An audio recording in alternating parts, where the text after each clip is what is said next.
امجد علی پٹھان نے یقینی طور پر، جو کہ ڈائریکٹر 3 لوکل گورنمنٹ بورڈ ہے، انہوں نے اب ایک بم تو پھاڑ چکے ہیں جس کے اثرات آنے والے دنوں میں تو نمایاں ہوں گے، لیکن انہوں نے ایک بار پھر یقینی طور پر عوامی شکایت کے پیش نظر پرسنل ہیئرنگ کے لیٹر جاری کر دیے ہیں۔ کراچی کے بلدیہ جنوبی کے سب انسپیکٹر زہیب احمد کے لونڈا بازار پہ دوبارہ انکروچمنٹ کروانے اور ایسوسیشن کی جانب سے کی گئی شکایت پر تاحال جواب نہ دینے پر محکمے نے بھی ان کی شکایت کی تھی، جبکہ یونین کونسل 33 نانک واڑہ صدر ٹاؤن کے کلرک نسیم کے خلاف بھی انکوائری لیٹر جاری کر دیا گیا ہے، جبکہ معلوم ہوا ہے کہ بلدیہ جنوبی کے میڈیکل کے کلرک جاوید انور علی کے بھی انکوائری لیٹر جاری ہوئے ہیں۔ کوئی بات نہیں، لیٹر تو جاری کر دیے گئے ہیں اور کہا گیا ہے کہ آپ یعنی کہ جو جاوید جونیئر کلرک ہیں ان کا بلدیہ جنوبی سے تعلق ہے، ان کو کہا گیا ہے کہ 20 نومبر 2022 کو آپ تشریف فرما ہوئیے، آپ کی پرسنل ہیئرنگ ہے۔ اسی طرح نسیم جو کہ جونیئر کونسل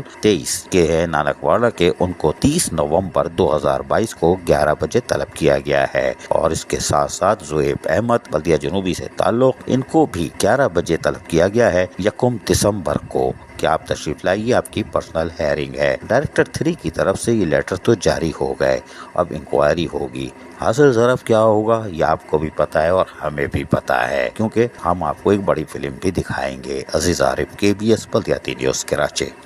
ایسی ہی خوبصورت ویڈیوز فیوچر میں حاصل کرنے کے لیے ریڈ بٹن پر کلک کر کے اور بیل آئیکن کو پریس کر کے ہم سب کے سبسکرائبر بننا مت بھولیے۔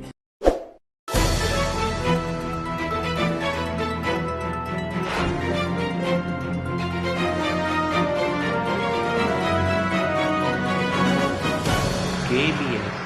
بلدیاتی نیوز۔